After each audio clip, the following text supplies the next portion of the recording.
택시 강도 사건. 그게 제가 부검을 하고 재심까지 갔던 사건인데요.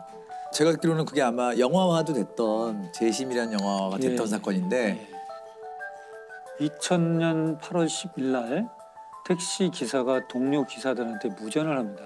택시 강도를 당했다고. 그래서 택시 기사들이 가보니까 이미 칼에 찔려서 다량 실혈이 있었고 그러나 이미 출혈을 너무 많이 해서 사망한 사건입니다. 강도 살인 사건이기 때문에 그 다음날 저희한테 부검을 오게 된 거죠. 사인 자체는 진단내는 게 어렵지는 않아요. 왜냐하면 눈에 확연히 보이기 때문에 그 당시 이제 그 심장 자창 이렇게 이제 해서 사인을 냈죠. 근데 이제 제가 이제 감정서를 쓰다 보면 전체를 다 해요. 극히 이렇게 상처가 커 보여도 그 부분만 하는 게 아니고 전신을 전체를 다 봐서 혹시 빠진 부분 또는 흔적을 찾으려고 노력을 해요. 이 가슴에 8군데의 자창이 있음에도 불구하고 어느 것이 주로 안에 들어가고 어떤 건 자입하지 못한 것이 있거든요. 그 중에 들어갔던 것이 2번과 3번의 늑보를 절단하고 그다음에 폐와 심장을 지나서 척추 끝까지 이어진 그리고 이제 또 하나는 병원에서 치료 중에 발생하는 손상들이 또 있어요. 그건 사후죠. 이것을 구분해서 기술을 해요. 목격자가 용의자가 됐죠. 그렇죠. 이제 그 당시에 그 목격자는 다방에서 배달을 하는 15살 최모근이에요. 아무런 생각 없이 오토바이를 타고 가는데 두 명이 후다닥 뛰어가는 걸 자기는 스쳤어요. 스치고 가서 보니까 택시 기사가 피를 흘리고 쓰러져 있는 것을 목격합니다. 그게 이제 목격자 진술입니다. 근데 그 목격자 진술했던 사람이 며칠 만에, 사흘 만에 범인으로 이제 달바꾸면 되죠. 그러니까 최군 입장에서는 목격한 것이 인생을 바꿔버린 일이 된 거죠. 그렇죠. 그 당시 이제 용의자인 최군은 목과 뭐 어디를 몇 군데 찔렀다, 어디를 찔렀다 이렇게 자백을 했고. 자백을 했어요. 그렇게 해서 이제 자백을 했기 때문에 당시 이제 기소가 되고 재판에 섰을 때 그 허위 자백하게 되는 그 심리가 뭘까요? 허위자백은 명백하게 법정에서 정말 진실이 밝혀질 것이라는 것을 기대하면서 합니다. 여기는 우선 모면을 해야 돼요. 이미 나는 살인범으로 지목이 됐어요. 지금 여기는 아무도 나를 믿어주지 않아요. 그런데 법정에서는 정말 전문가도 나오고 진실이라는 것은 반드시 밝혀질 거야. 이 기대는 지금 이 상황에서 벗어날 수 있는 어떤 동기를 작용을 하는데 거기에 대한 연구들이 많아요. 그래서 1심에서 이제 자백은 실은 허위였다. 그리고 가혹행위 때문에 내가 허위 자백을 했다라고 얘기를 하게 되죠. 그래서 1심 재판에서는 그렇게 얘기했음에도 불구하고 그대로 받아들이지 않고 유죄가 되죠. 2심에서는 다시 이제 항소를 했지만 변호사, 이제 국선 변호사의 논리는 그렇습니다. 이게 너의 유죄의 증거도 없지만 무죄를 입증할 방법도 없으니 그걸 받아들이고 선처를 바라는 게 어떻겠느냐.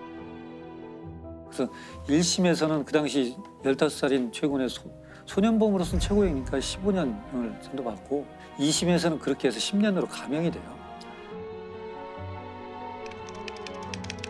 2000년에 발생했지만 2010년에 만기 출소를 합니다. 근데 그 사이에 이제 어떤 문제가 있으면 나중에 저도 이제 알았고 정리를 해보면 2003년도에 누군가가 내가 이렇게 살인했었다라고 얘기를 하는 것이 첩보에 잡혔어요. 경찰서에. 한 10대 소년이 택시 살인 강도 혐의로 3년 가까이 옥살이를 하던 중 진범으로 보이는 용의자가 붙잡혔습니다. 택시 강도 미제 사건을 수사하던 경찰은 용의자 22살 김모 씨로부터 자신이 지난 2000년 8월 택시기사 강도 살해 사건을 저질렀다는 자백을 받아냈습니다. 그런데 이 친구들이 가서 보니까 48시간 만에 풀려나거든요, 본인들이. 택시기사 살인사건의 진범이라고 자백한 용의자를 경찰이 하루 만에 풀어줬습니다. 경찰은 자백의 신빙성이 없고 증거가 충분하지 않기 때문에 불구속 수사를 하겠다고 말할 뿐 뚜렷한 석방의 이유를 설명하지 못하고 있습니다. 그래서 자기를 뭐 처벌할 의사가 없는 걸로 생각이 되니까 실은 그냥 뭐 가족들한테 관심 받으려고 허위로 진술한 것이다라고 해프닝으로 끝나버렸어요. 그래서 결국 이제 최고는 만기 출소를 했고 그래서 2010년에 나와서 2013년 그때 재심 청구를 해요.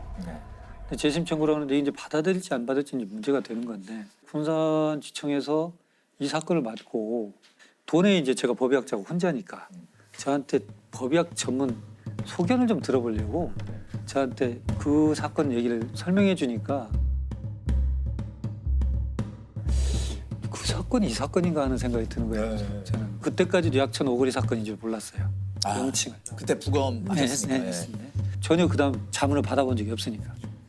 그래서 우리가 이제 감정서 나갈 때 사진을 첨부해서 저희가 나가요. 네. 근데 그것은 이제 뭐 인화된 사진이기 때문에 제가 보관하지도 않고 국가수가 보관한 건 국가기록원에 가 있지만 거기도 남아 있지 않고 관할 경찰서 수사기관에 가고 수사기관도 이제 종결된 사건이니까 없죠. 근데 저 같은 경우는 법의학 수업 시간에 슬라이드로 보여줘야 될 좋은 자료들이 있잖아요, 학생들한테. 그럼 필름을 바꿔서 다른 카메라로 찍어줘야 돼요. 굉장히 불편한 일이거든요. 제가 그 당시 이제 디지털 카메라가 막 나와서 샀어요. 그래서 그걸로 혹시 찍었지 않았을까? 라는 생각을 한 거예요. 그래서 USB가 없고 이제 CD에다 이렇게 꽂아요, 제가. 그래서 CD를 찾았어요. 찾아서 혹시 2000년 하고 보니까 8월 11일 부검 3건이 제 목록에 있는 거예요, CD에. 1번 딱 열어보니까 화재의 사건이에요. 아니고 2번 여니까 어떤 여자분 사진인데 이것도 아니고 없나? 3번 딱 여는데 익산 써 있어요. 보니까 그 사건인 거예요. 선명한 이제 디지털 카메라 사진이 있는 거죠. 아, 이것은 가서 보여줘야겠다. 그래서 군산지청 지청장님하고 이학 검사분들 다 모시고 사진을 전체 슬라이드로 보여줬어요. 근데 2003년도에 본인이 자백했던 사건이지 않습니까? 일부 이게 그 진범과 그 옆에 있었던 친구의 조사인데 우선 진범이 이렇게 표현해요. 돈을 다 내놓아라 라고 하자 택시기사가 놀래면서 밖으로 나가려고 하는 것 같아서 제가 제 왼팔로 택시기사 왼쪽 어깨 옷을 잡고 오른손으로 잡고 있던 칼로 쇄골 부위를 찌르자 칼 끝에 뼈가 걸리는 느낌이 들었으며 이게 칼 끝이 어디에 걸린다는 표현은 경험하지 않으면 못해요. 말을. 그건 소설 속에도 없고 배우지 못해요. 2번과 3번의 늑골을 절단하고 그다음에 폐와 심장을 지나서 척추 끝까지 이어진 그리고 이제 친구의 진술인데요.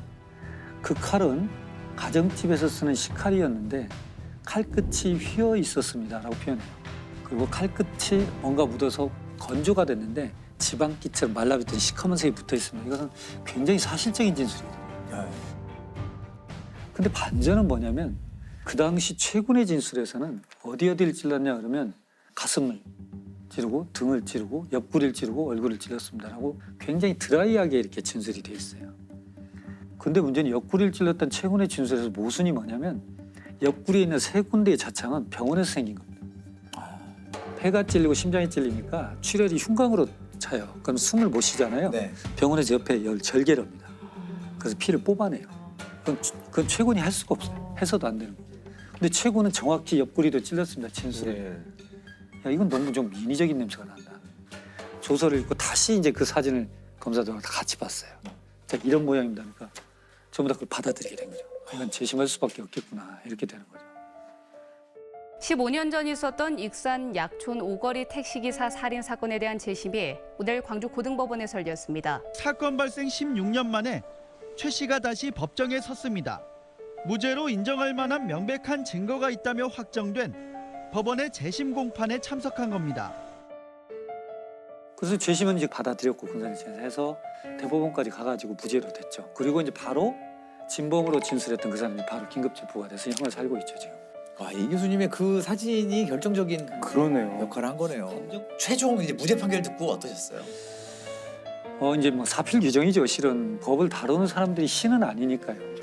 근데 그런 생각을 저도 역시 합니다. 반문하는데 이런 사건이 발생해서 피의자 신문조서, 범인으로 된 분의 조사나 현장 검증이 있을 때는 법의학 전문가가 같이 임장을 했으면 좋겠다는 생각을 해요. 과거 거 보면 현장 검증이 아니에요. 현장 강요지. 네, 맞아요. 그래서 이미 자기들이 갖고 있는 상황에서 진술을 받아내요.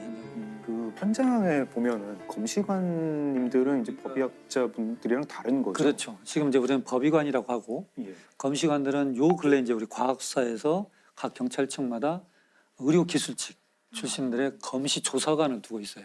지금은 그럼 현장은 이제 검시관은 출동을 해가지고 그렇죠. 이제 자기 의견을 그렇죠. 쓰고 네. 하지만 이제 정확한 거는 다시 부검을 이제 또 부검을 해야 할 되죠. 때. 그리고 이제 중요한 건 이번 건도 내부 장기에 치명적 손상으로 사망했다는 건 이미 알죠. 네. 현장에서 보면. 그러나 어떤 경로로 갔는가에 대한 정확한 기술을 우리 이제 해놔야 돼요. 그래야만 나중에 그 지금처럼 이렇게 했다는 진술을 누가 부합된다는 걸 얘기할 수가 있어요. 죽음을 검증하는 것이 너무 중요하다. 이 죽음은 상당히 어두운 분위기를 주죠. 그러나 죽음을 어둠으로 보지 말고 죽음은 살아있는 사람들한테 교훈을 던지는 살아있는 학문으로 좀 봐주셨으면 좋겠어요. 제가 가끔은 그런 얘기를 합니다. 어떤 사망 사건이 발생하고 누가 사고가 발생하면 불상사가 발생했다 이런 표현을 해요. 근데 불상사는 죽은 사람한테 발생한 게 아닙니다. 죽은 사람은 이미 죽었어요. 불상사는 그와 같이 미래를 꿈꿨던 사람들한테 불상사가 발생한 거예요. 즉, 산 사람한테 불상사가 발생한 겁니다. 그래서 우리는 죽음을 검증해야 돼요. 그래서 검증.